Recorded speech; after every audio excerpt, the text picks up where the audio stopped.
Glad to have you with us. If you watch the automobile industry closely, you've no doubt noticed that the 1980s have seen a lot of technical advances. First, there was on-road four-wheel drive for sedans. Then came anti-lock brakes. And for 1988, four-wheel steering. Well, the Japanese have pioneered four-wheel steering in the 80s, and they have raced to introduce it. Honda has come to the U.S. first with it, choosing their enormously successful Prelude SI for its introduction.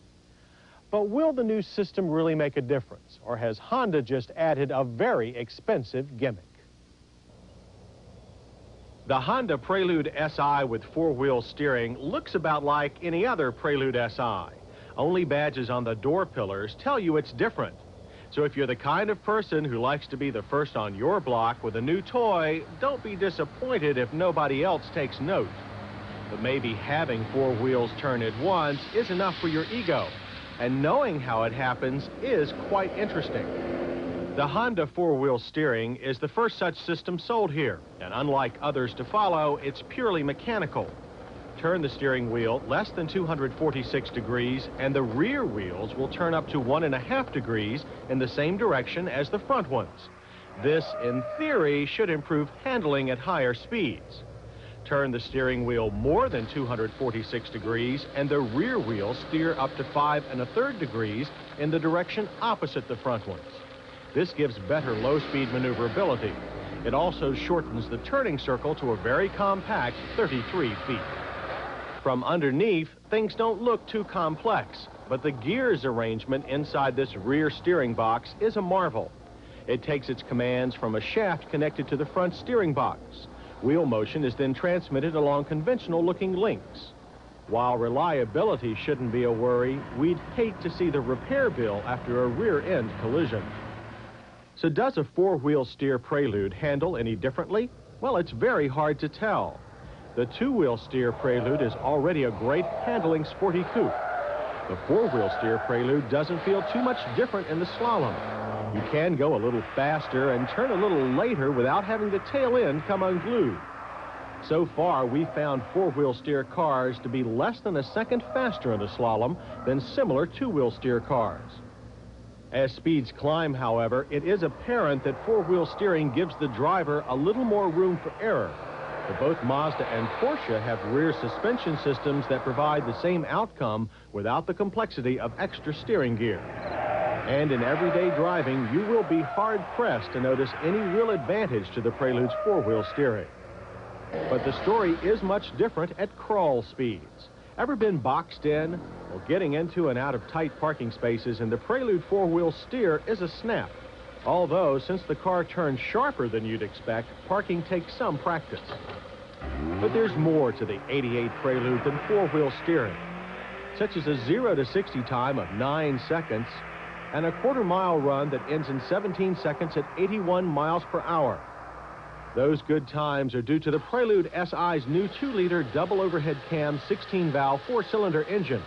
Compared to last year's SI engine, horsepower is up 23% to 135, and torque 11% to 127 pound-feet. It works best when mated to Honda's excellent 5-speed manual transmission. An electronically controlled 4-speed automatic is also available.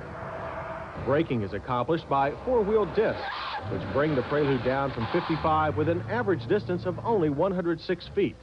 Stability is good, but the rear brakes do have a tendency to lock. Our test car's control in panic stops was somewhat difficult. But despite all the technical hoopla, we should point out that the 88 Prelude's changes are not all mechanical. The still familiar exterior has improved looks and aerodynamics. The front end has been smoothed out with a new ground-hugging air dam added.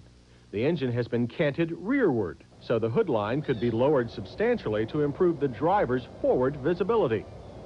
Visibility has also been improved by narrowing the roof pillars. Glass area has been increased by 20%, but Honda claims the new roof is stronger than the old one, despite its new trimmer lines.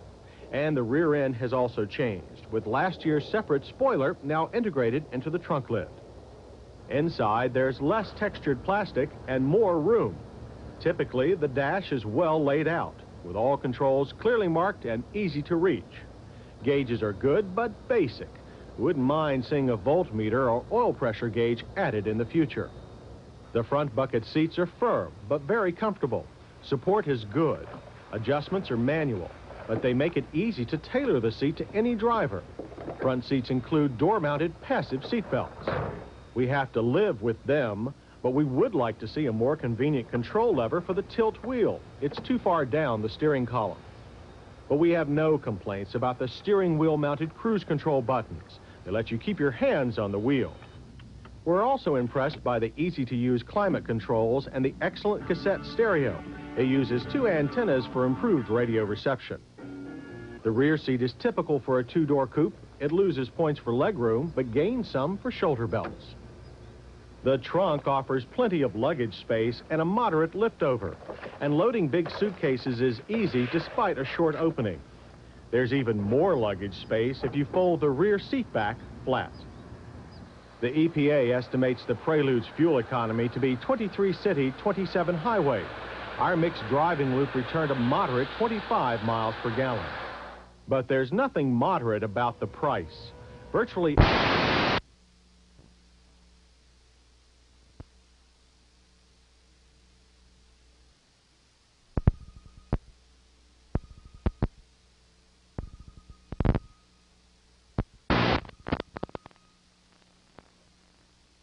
is standard on a Prelude SI, including the electric moonroof. So the base price is a substantial $16,645. Add another $1,300 if you want 4-wheel steering. So our test car costs $17,945. That's expensive to begin with, and $1,300 for easier parking does seem excessive. In our safety check, the Prelude SI 4-wheel steer passes on all but one count. It still doesn't have anti-lock brakes. Our list of hits include the Prelude's stylish new exterior, improved interior, and better acceleration from its new engine. We also love the low-speed maneuverability of 4-wheel steering. Misses are two: its high price and overly touchy brakes. But lest we forget, there's another issue here: the Prelude's 4-wheel steering. It's great for city, hardly noticeable at speed, and expensive. We'd like to see it on a much larger luxury car or on an off-road 4-wheel drive wagon. Its advantages could really make a difference on such vehicles, and its price could be more easily absorbed. Of course, the 4-wheel steering is only an option, and without it, the Prelude still steers better than ever.